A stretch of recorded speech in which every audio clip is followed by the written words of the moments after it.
이게 이렇게 약 좀 드시는 분들은 꼭 음료수 같은 거 이렇게 드시면서 약 드시는 분이 꼭 계십니다. 물이랑 먹으면 좀 밍밍하다고. 그러니까 네, 맞아. 근데 이게 우리가 이게 꼭 같이 먹으면 안 되는 음료수가 분명히 있을 것 같거든요. 그걸 좀 이재환 선생님께서 얘기해 주세요. 고혈압 약을 드시면서 피곤해 하면서 이렇게 그냥 가볍게 드시는 그 커피가 굉장히 저는 잘 맞지 않는 궁합이라고 생각을 합니다. 요즘 처방을 많이 하는 혈압약의 원리가 이 신장에서 물이 재흡수되는 걸 막는 거 조금 어려운데 어쨌든 혈액이 너무 혈관에 많이 몰리는 걸 막아서 혈압이 오르지 않게 해요. 그런데 커피는 어떠죠?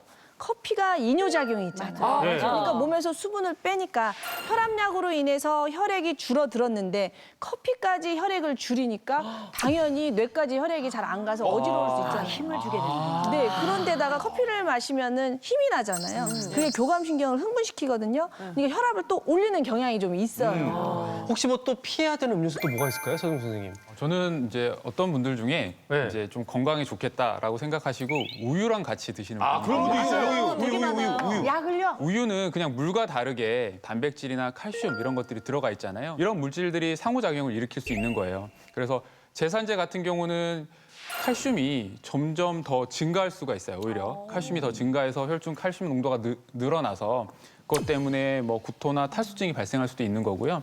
그리고 항생제 같은 경우는 그 칼슘 때문에 항생제의 흡수를 지연시켜서 효과를 떨어뜨릴 수도 있고 이제 제일 문제가 이제 변비약 같은 경우는 장에서 녹아서 흡수되도록 이제 설계되어 있는데 그래서 장용정이라고 하거든요.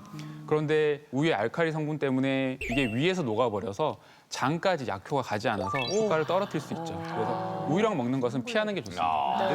아니, 그럼 약 말고 영양제 있잖아요. 뭐 비타민 이런 거. 그런 거는 뭐 음료수랑 같이 먹어도 괜찮지 않을까요? 그 녹차 많이 좋아하시잖아요. 예. 커피 이제 못 드시게 하면 이제 녹차 드시거든요. 근데 녹차는 왠지 몸을 깨끗하게 할 것 같고 이게 해독작용이 있다고 알려져 있잖아요. 네, 실제로 녹차가 해독작용이 있어요. 근데 그 원리가 뭐냐면은 나쁜 것을 이렇게 끌어당겨요. 그거를 이제 흡착이라고 해요. 그런데 철분제하고 녹차를 같이 마시죠? 그러면 녹차가 또 철분도 끌어당겨버려요. 그러니까 흡수가 안 되겠죠. 철분제는 물하고 드시고 이제 오후쯤에 녹차를 드시고 이런 식으로 하시는 게 좋은 거죠.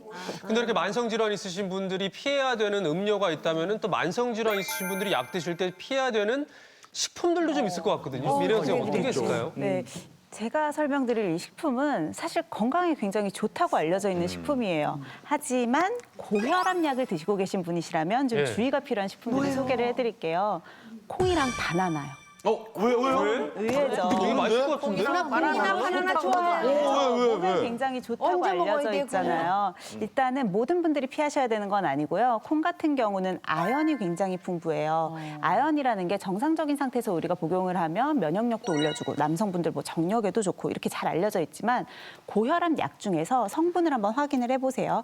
염산 하이드랄라진이라고 하는 성분이 들어있다면 좀 피하시는 게 좋아요. 왜냐하면 아연이 이 하이드랄라진 성분이랑 만났을 때 효과를 더 올려버리게 돼요.